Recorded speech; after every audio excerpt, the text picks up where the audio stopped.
So when we are talking about an organization, organization is basically a composite structure of different stakeholder. It can be owner, employee, supplier, customer, government, community, and so on.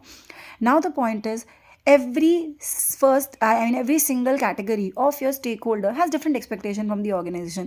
किसी को ज़्यादा revenue चाहिए, किसी को अच्छी salary चाहिए, किसी को टाइमली पेमेंट चाहिए, कस्टमर को क्वालिटी गुड्स चाहिए, गवर्नमेंट को टैक्सेस चाहिए, कम्युनिटी को सोशल रिस्पॉन्सिबिलिटी की फुलफिलमेंट चाहिए. Now the point is, as an organization, I just cannot meet each and every expectation that people are having from me. Why? Because it is very difficult. It everything comes in actually monetary terms, और वो सब कुछ सबके लिए manage करना becomes little difficult in the long run. Organization के लिए most important होता है understanding that firstly concentrate on your human resources. Then you will be able to change your organizational functioning because they will be able to influence that functioning. Ultimately there will be a lot of factors जो आपके achieve हो जाएंगे, there will be lot of stakeholder जो आपके satisfy हो जाएंगे. आपको अपनी ऑर्गेनाइजेशन के अंदर एक बहुत ही viable psycho social system maintain करना होता है. साइको सोशल सिस्टम का मतलब ये है दैट एक ऐसी ऑर्गेनाइजेशन जिसके अंदर अगर डिसेंट्रलाइजेशन ऑफ अथॉरिटी है तो एक फ्लेक्सिबल स्ट्रक्चर भी है, लेकिन साथ ही साथ इंडिविजुअल्स को फ्रीडम भी है अपने डिसीजन लेने की, और वो टेक्नोलॉजिकल चेंजेस को भी सक्सेसफुली मैनेज कर सकते हैं. So this all look kind of a situation where you are actually becoming efficient while managing the business. Now, promoting ethical behavior. See, there has been a lot of scam, frauds in different organization. Harshad Mehta का scam, आपका इन्फोसिस का scam, सत्यम sorry पहले जो था, then अभी अभी PNB में माल्या का स्कैम. ये जो सारे स्कैम्स थे, what exactly they say that organisations are actually capable enough of cheating people. So that is why now management is also talking about the ethical part of that. यानी कि when you are working in as an organisation in the environment, तो उस environment को social responsibility के साथ साथ एक ethical structure देना भी ज़रूरी होता है. ये उस ऑर्गेनाइजेशन की ऑब्लिगेशन हो जाती है कि वो अपने सारे ही stakeholder including the community के फेवर में काम करे, के बेनिफिट के लिए काम करे. सोशल रिस्पॉन्सिबिलिटी का ही पार्ट हो जाता है आपका ethical behaviour. If you are ethically good, if you are socially responsible, then you are a good organization. But meeting both of them at the same point is again very difficult situation for a manager, because they have to create a very very kind of an ethical environment in an organization जहाँ पे वो अपनी duties को ढंग से perform कर सके. Though it is difficult, but it is not impossible. In the long run, if you keep on inculcating those habits in an organization, in future वो दिखती हैं. Now, what kind of factors are there that are reshaping management purpose, performance and reward perception? यानी कि क्या क्या चीज़ें हैं जिसकी वजह से मैनेजमेंट की थिंकिंग में भी चेंज आया है, that what exactly can be done in terms of performance and reward perception. So सबसे पहला है इंटरनेशनलाइजेशन. सी, इकोनॉमिक और टेक्नोलॉजिकल चेंजेस की वजह से जिस तरीके से आज की डेट में ऑर्गेनाइजेशन काम करती हैं वो चेंज हो गया है.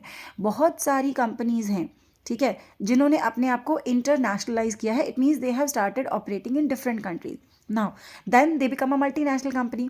मल्टीनेशनल कंपनी के एक कंट्री में हेडक्वार्टर होते हैं और बाकी सारी कंट्रीज में उसकी ब्रांचेज होती हैं. बट द पॉइंट इज, आप कहीं पे भी हो, in case of multinational company you are dealing with different laws, different customer and different culture of other countries.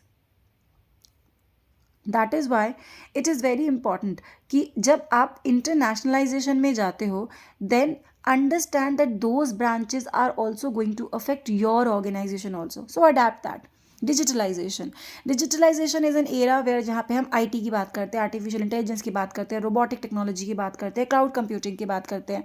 अब इन सारी चीज़ों के साथ मोस्ट इंपॉर्टेंट चीज़ अंडरस्टैंड करने की क्या है कि ये एक कॉम्पिटिशन कॉम्पिटिटिव मार्केट बनती जा रही है, जहाँ पे आप डिजिटलाइजेशन से भाग नहीं सकते. डिजिटलाइजेशन को अपने बिजनेस का पार्ट बनाना बहुत ज़रूरी है. डिजिटलाइजेशन की वजह से ही आपके बिजनेस को नए नए एवेन्यूज़, नए नए प्रोडक्ट्स, नई नई सर्विसेज को बनाने का मौका मिलता है. डिजिटलाइजेशन जब आप बिजनेस प्रोसेसेस में करते हो तो उसमें ह्यूमन एरर ना होने के चांसेस ज़ीरो हो जाते हैं, because everything is being done by mechanically which would be done with little precision. Now, changing profile of works, I would be leaving that very simple. Workforce is quite diverse. You need to understand कि अब सिर्फ financial incentive काम नहीं करते हैं. Non financial incentive, empowerment of the employee, these are actually in trend. जब आप बात करते हो फीमेल एम्प्लॉयज़ की, तो female employees are on the rise. ठीक है, हम जेंडर इक्वालिटी की बात करते हैं जहाँ पे हम ये कहते हैं that women should also get the equal right. Employers जो आज की डेट में वुमेन को नहीं रखना चाहते, उन्हें मैटर्निटी लीव नहीं देना चाहते, they do not want to give job और promotion to a pregnant lady, these kind of things are not welcome in the society right now. Maternity benefits नहीं देने हैं.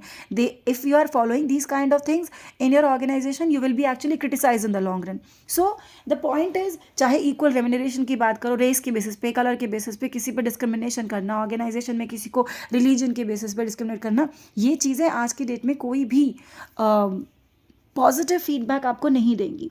So in that case, be very sure that how you are managing your diverse workforce. Then a work-life balance. There was a time period where people were working for 20 hours, even 16 hours a day. Though maybe certain people are still doing that, but people have understood specifically after COVID the importance of the work-life balance. Now, the life is where you are dual career couple. Both of them are working. Husband and wife are working. They need to manage a lot of tasks and their regular work front. Though they have a 2 income family group, but the point is कि India में भी occupational life में के साथ साथ लोगों को एक बैलेंस भी चाहिए. ठीक है, दोबारा बोलूँगी, इस पर्टिकुलर कोविड के क्राइसिस के बाद the importance of the work-life balance has actually increased. That is why people have shifted to the flexible timing or maybe telecommunity, compressed work job, work from home. ये सारी चीज़ें इसीलिए ही start हुई हैं because they have understood that having that work-life balance is also one of the important tasks to maintain the peace of a person. I mean mental peace. Then managing issues created by pandemic, as I told you, because of this pandemic people are wearing masks, there's a physical distancing, लोगों की life का loss, economic loss, business loss, lot of monetary losses, then a lot of psychological problem has arise.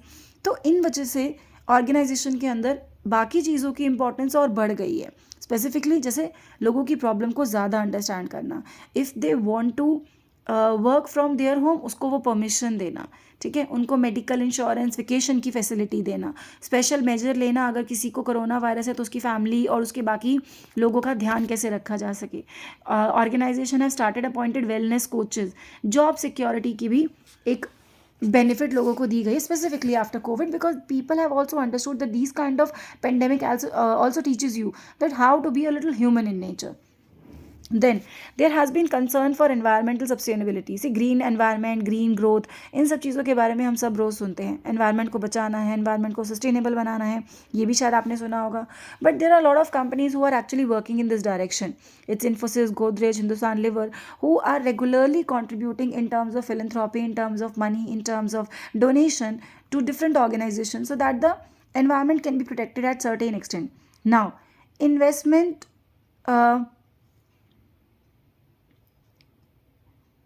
Giga वाला आप छोड़ सकते हो, that we can do later. The balancing of conflicting demand of different shareholder. See, organisation की अभी जैसे मैंने बोला था पहले में भी कि ऑर्गेनाइजेशन में लोगों की डिमांड अलग अलग होती है, चाहे वो गवर्नमेंट हो, सप्लायर हो या कोई भी हो. नाउ द पॉइंट इज आपका काम क्या है. आपका काम है अंडरस्टैंड करना आपकी अचीवमेंट्स को और आपके स्टेक होल्डर को उसके लिए सेटिस्फाई करना.